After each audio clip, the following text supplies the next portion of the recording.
यदि आप JEE NEET जैसे एग्जाम की तैयारी करते हैं तो बच्चों ये वीडियो आपके लिए बहुत ज्यादा इंपॉर्टेंट होने वाला है, क्योंकि आज है day 65 of our 180 days hard challenge.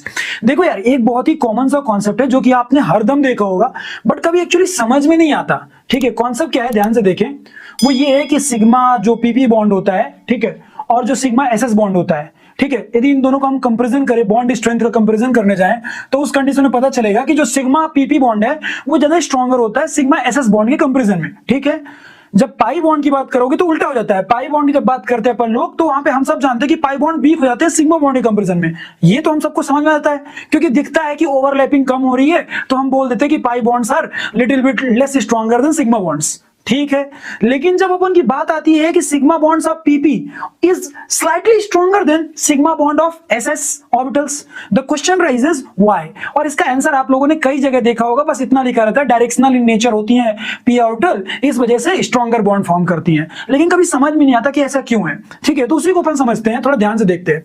मैंने दो ऑर्बिटल्स लिए और उनका एक स्लाइड कंपेरिजन लिया है यहाँ पे। ठीक है, I have taken slide comparison.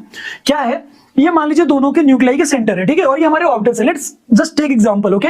SS orbital है ये हमारी, और ये हमारी पीपी ऑर्बिटल है। तो जो पी ऑर्बिटल्स है ना, वो प्रॉपर्ली एक तरह से देखा जाए तो किसी एक यूनि डायरेक्शन में अलाइन होती हैं, डायरेक्शनल नेचर होता है। ठीक है, तो जब यूनि डायरेक्शनल अलाइनमेंट है तो ऑब्वियस सी बात है कि यदि इनका हम लोग ओवरलैपिंग कराएंगे और यहाँ पे हम एसएस बॉन्ड की एसएस ऑर्बिटल्स की ओवरलैपिंग कराएंगे, नो डाउट दोनों में सिग्मा बॉन्ड फॉर्म हो रहा है। लेकिन आप खुद देख के बता सकते हो कि ज्यादा अच्छी ओवरलैपिंग किसमें देखने को मिल रही है, ज्यादा अच्छी ओवरलैपिंग पीपी के केस में देखने को मिल रही है। और मैंने ये कंपेयर किया है दोनों के सेंटर्स एकदम बराबर दूरी पे रख करके। ठीक है, क्योंकि जो इसका इलेक्ट्रॉन का जो इलेक्ट्रॉन क्लाउड लोब है वो पूरी तरीके से चारों तरफ ना फैल करके एकदम फिक्स एक ही डायरेक्शन में फैला हुआ है, और इसका भी एक ही डायरेक्शन में फैला हुआ है, तो इन दोनों की ओवरलैपिंग इजीली हो गई और अच्छी ओवरलैपिंग हो गई। लेकिन जब आप बात कर रहे थे एस ऑर्बिटल्स की, तो एस ऑर्बिटल के केस में वही इलेक्ट्रॉन क्लाउड क्या था, चारों डायरेक्शन में यूनिफॉर्मली डिस्ट्रीब्यूटेड था। तो जब हम दोनों, इस वाले का भी ऐसे चारों तरफ डिस्ट्रीब्यूटेड है, तो जब ओवरलैपिंग की बात आई तो बहुत कम एरिया ओवरलैप हो पाया और उतना अच्छा स्ट्रॉन्गर बॉन्ड फॉर्म नहीं हुआ जितना कि पी ऑर्बिटल से केस में हुआ। क्यों? क्योंकि पी ऑर्बिटल से केस में जो इलेक्ट्रॉन डेंसिटी है